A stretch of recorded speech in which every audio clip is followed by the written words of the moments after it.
Hey y'all, I have a very special guest with me today. This is my very first interview actually in the history of Black Women Views.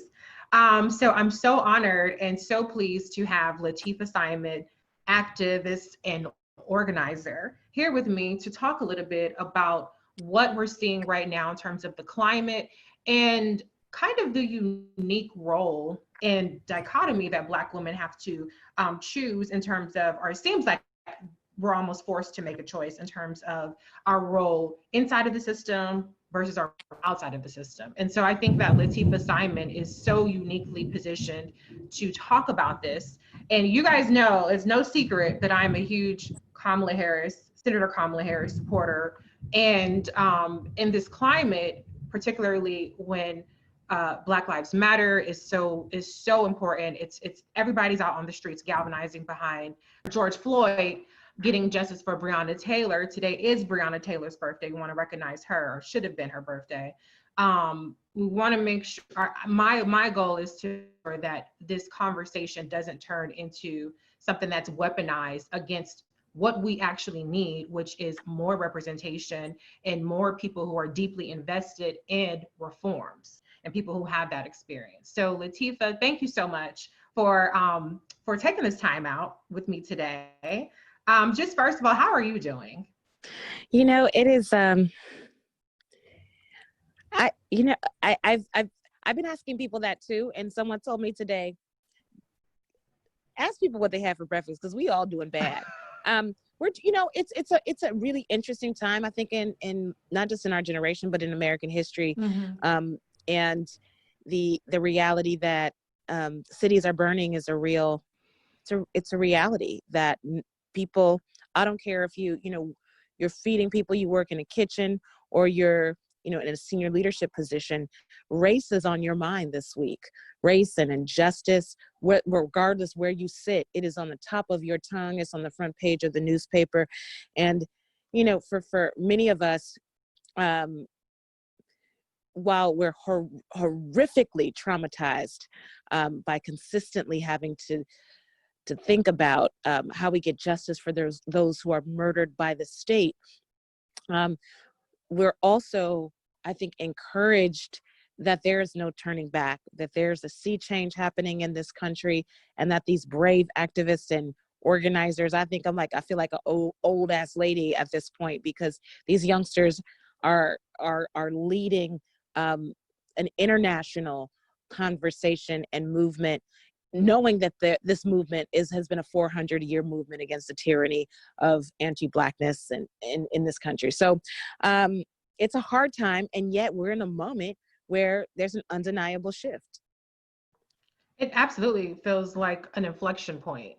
And I think that there's so much, I want to say, momentum into actually not making it just an inflection point that is a cathartic release, right? That people are out on the streets despite the fact that we have the dangers of COVID, despite the fact that Black people are disproportionately impacted by that. That we have this moment of release and getting it out there and getting out this trauma and laying it bare for society, for the world. Really, the world is watching to see that, and then kind of going back to the status quo. It feels like there's momentum to Mm-hmm. push it past that point where, okay, now there's no denying it. Now what are we going to do about it? Yep. So you right. mentioned, I can relate. Sometimes I feel like the auntie, I don't consider myself that old, but I feel like I'm auntie age. And so I when you said, the young folks are out there, it reminded me of you getting your start. You got your start pretty young. Can you kind of just give us a little bit of background into your start? Because you've been at this for a very long time and you've played many different roles. So I want to kind of hear a little bit more about your start. Yeah, I'm really blessed that, for all of my working life outside of a horrific job at Taco Bell at 15, at 16 and a half, 17, I began working as a full-time organizer on the streets and in the jails in San Francisco for an organization then called the Street Survival Project. I became the executive director of that institution a few years later after having my baby. I was 19, and the organization transformed And it was then called the Center for Young Women's Development. And our goal was to free and liberate girls. The organization's still around. We like changing names, so it's now called the Young Women's Freedom Center. We've had, a transformation over the years, still led by young women in the system. And I myself was a young Now, mom. when you say in the system, sorry, what does that refer to? The criminal justice system. Okay. I'm sorry, the criminal justice and the juvenile justice system. And really the lexicon of that work was and still is that, folks who've experienced incarceration and the war on drugs, they really have the answer for their own liberation when given the opportunity to not just heal themselves, but also to organize and to develop and win campaigns. The center, when we were young, we led our first organizing campaign was to stop the shackling of pregnant teenagers who were incarcerated in our juvenile hall. Pregnant girls who were locked up, mostly on dope charges, would spend months and months in jail, many of them pregnant when they went in. And as children, the sheriff's department and the probation department would sanction the shackling of their ankles while giving birth. And this was liberal San Francisco, in the early 2000s. And this was the time actually that I met Kamala Harris. When we were leading that work, and young women, we were going to the Board of Supervisors hearing, the Probation Commission hearings, the Office of Citizens Complaints, on a daily, demanding that people hear our stories and that they make policy change. So, that was I mean, God, I'm old. It's 2020, and I started again full-time on 96, 95, 96. So it's been some time. I've been out here. Yes, that is incredible work. And there are several things that you said in there that jumped out to me. Number one, liberal San Francisco, right? And I think we are seeing that liberal does not necessarily mean more just, right, for our people. Doesn't necessarily mean more progressive, even though that word has been, in my opinion, appropriated in so many different ways, But what really struck to me is you mentioned board of supervisor hearings. You mentioned different, not sharing your story, but demanding changes of. And so that kind of goes to my point. And I'm sorry if the audio is cutting out. There's a big thunderstorm over here.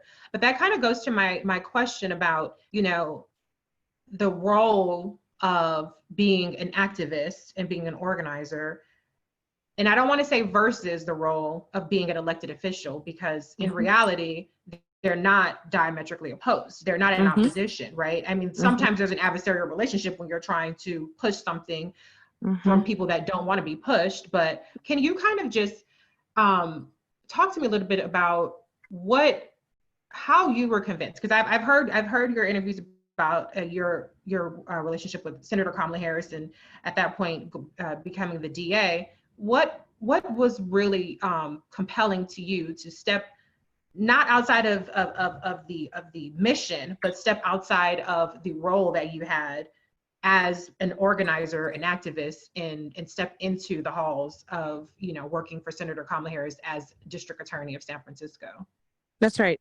So in my OG-ness, I'll say, while I would like to think I'm still like an organizer and activist, I am not doing what we call tactical organizing of direct actions in this moment. So I just got to give it to the sisters around the country. Many of them are sisters who are working that out, who are doing security, who are coordinating, the U-Haul trucks with the speakers.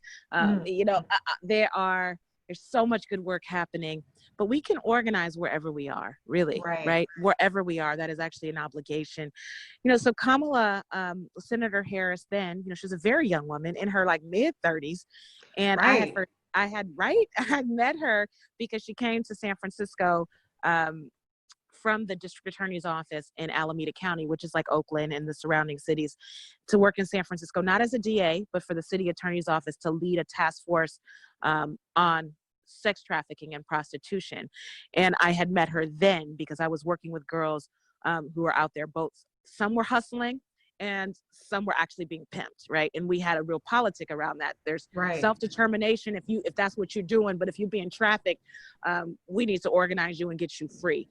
And she had learned about our work and asked if I would bring some of the young women that I was working for, really those young women who were out there, what they called on the blade, on the track, that we were organizing with, because really our call was to not decriminalize quote unquote prostitution, but stop the district attorney's office for charging children who are being bought and sold on the streets for prostitution.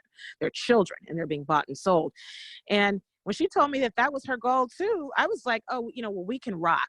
And then I met her and I was like, okay, all right, sister. We come to this meeting, and this woman that I was working with, who had to be 15, 16 at the time, who had just literally days earlier been savagely raped, gang raped. And I needed her to be in this space, this first task force meeting. Kamala met us, and for somehow I guess because she had been working with young women who had been victims for so long, without knowing the sister's story, and the sister had deep chocolate brown skin, and she had cut off her hair after her rape, so she had this very short, beautiful afro. She looked at Helen, cupped her face, and said, "Baby, I'm glad that you're here." And something about that moment, I was like, oh, we gonna rock together. You know what? Because I ain't never seen nobody like you do this work here. And then years later, she told me she wanted to run for DA. I mean, again, what we did, that task force was successful. She brought together law enforcement activists, again, young women who were out there. And San Francisco, through her work, forbade the charging of girls, of young people, of trans folks who are under the age of 18 being charged with prostitution. That is a win that I'm so sad she doesn't talk about more often. So when she asked me, I was the executive director at this point of this organization, still working on the inside and on the outside. And she had asked me after she won, would I come over? And it took some convincing. It took probably 3 or 4 or 5 months. Okay. But what it really was, because I just got my MacArthur Fellowship, and people were finally listening to us, not just in the city, but around the country. But what she said was, Lateefah, you can bring that bullhorn inside of here, or you can stand outside and just keep asking us to make change. She's like, my job here is to infiltrate, run this department, figure out what we can do. I can't do it all alone, and I'm not going to be able to do everything in 4 years. But when I finally made the decision to come over, and it was a tough one, but I was like, if I'm going to work for the man, she's going to be a Black woman, right? And so when my first day, she was like, get your notepad, and let's create an antidote to the drug war. I was like, that's what I'm talking about. So back on track. First day. And the name of the program was cheeky, back on track, but really the premise that she would say it. And if you go back and look at the old tapes, how she would talk about the work when we were, talking about our program to the local news at that time, was very much about beginning to unwrite, just beginning. We had no funding from the office. We had to seek it out from outside philanthropy. There wasn't money for radical reform in the office. But to begin to think about how you get young Black men out of a carceral system, that once they're in it, there's really no getting out, right? 5 grams of crack cocaine, that's the size of 2 Splenda packets, would get, in that time, 20 years ago, 20 years ago, get you 20 years in prison, right? And so in creating Back on Track, we got the opportunity every single day. She was very creative with how she designed the program within the law. You can't just create new laws, by the way, when you're the district attorney, to figure out how to walk those children down. They were, 18 to 24, walk them out of county jail and say, let's create your own court order. Let's create our own court. Let's find some of the most esteemed judges in the world, in the country. Felton Henderson, who's a federal judge, decided to be the judge for our boutique court that we created. And we got collaboration from the public defender's office, the unions. And I saw how she used that Rolodex, and how she demanded that Nordstrom give these babies jobs, and that the unions give these babies pre-apprenticeships, that the dental school help people get their teeth fixed. And even in the office, right? Even in the office, as we were bringing in hundreds of kids, every quarter, hundreds of kids every quarter, the venerable attorneys in that office, who, mostly white men who had been there for years, who would high five off of convictions, they detested the work that she was doing inside the office. They would laugh at our programs and call them hug a thug programs, or Back on Crack. And, but, nevertheless, Kamala persisted. And if if you've ever actually worked in a DA's office and given 20 years ago, you know that while every piece of letterhead has your name on it, even if you're managing the hell out of that office, you ain't gonna see every case. So part of that Right. work I saw her do was begin transformation, which is slow. And we know it's slow. And, so I worked there for 5 years. And, what you and I talked about even earlier, when she called me and told me she was running for Senate, this was years later, there's something about doing what you can do in that moment and being the only Black girl in the space, doing a lot of good work. But, Kamala decided to become a lawmaker.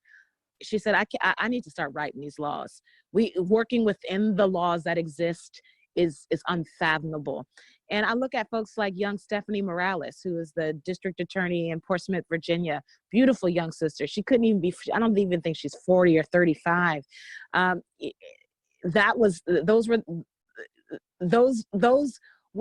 are the young people I feel like that were inspired by Harris, who said, you know what, if anybody's going to be in charge of a law enforcement agency, maybe it should be a Black woman.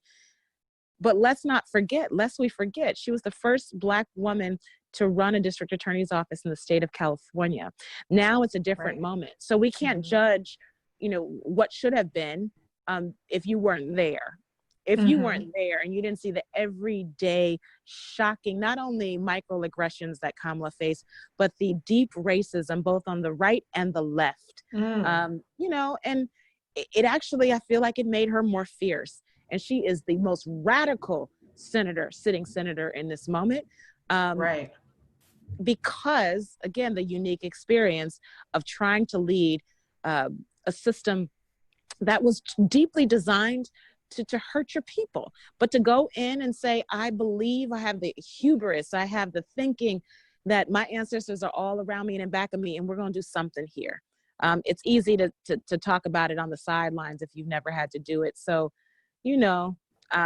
as much I'm a Kamala fan, like the fact that I've worked with her and have to see her fight those battles, it changed my life, really. Like, it's one thing to talk about, screw the system or transform the system, but when you're in it and literally by yourself, it's a whole nother vantage point. So I give her love.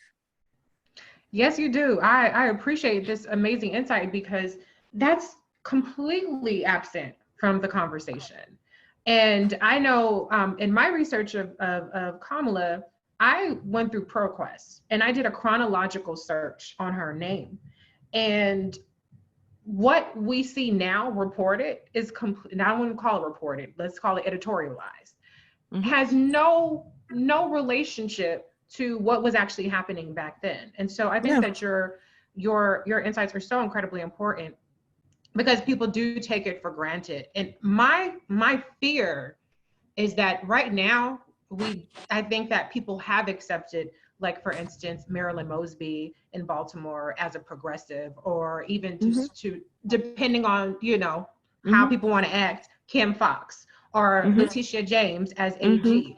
And it makes me wonder, okay, 10 years from now, is the story going to change? If they want to be, president, or if they want to be governor, is it going to be flipped on them the same way that it's been flipped on Kamala?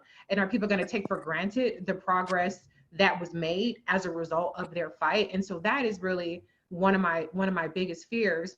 But you have the benefit of retrospect, right? So in that moment, when Kamala is trying to convince you to come work for her, and obviously you had faith in what she was saying, and you did amazing work. Both of you did amazing work together. Do you think that now, having seen what you've seen, do you think that it is possible, or is it a worthy endeavor to make these pursuits inside of the system? Do you think that? We have to. I love the question, because we have to. So if we're going to wait, and many of us, who are beating down doors to try to change the world, we're begging people who don't look like us, who don't have our experience, to have it within their moral compass and experience to change the world. We're tripping. I think we have to run those systems ourselves. I share that, but I really wanted to get your perspective because you've seen it on the inside and on the outside. So I know I've taken up a lot of your time. I'm going to try to wrap this up. But to your point, I think it's remarkable how this conversation has entirely, about Senator Kamala Harris in particular, has almost entirely been shaped by mostly smears about her record, but there's no consideration whatsoever for what she's done as a senator.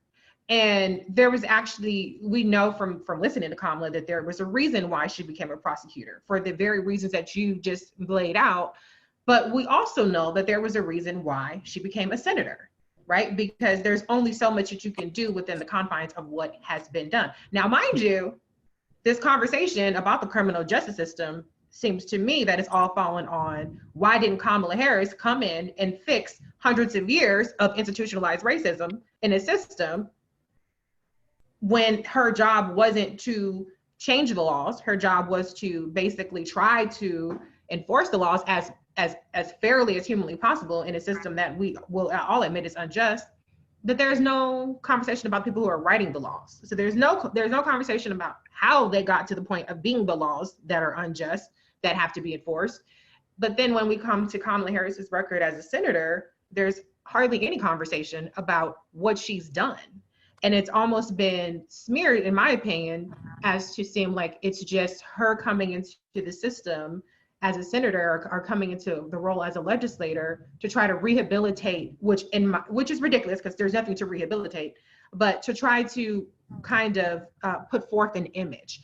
And so, can you just talk to me a little bit about what you see in terms of Kamala Harris's consistency in her ideology, her consistency in her mission to reform the systems, from the when you met her even before she was DA to what you see today? Would you characterize that as something that you can see that there's a consistent kind Oh, of of course.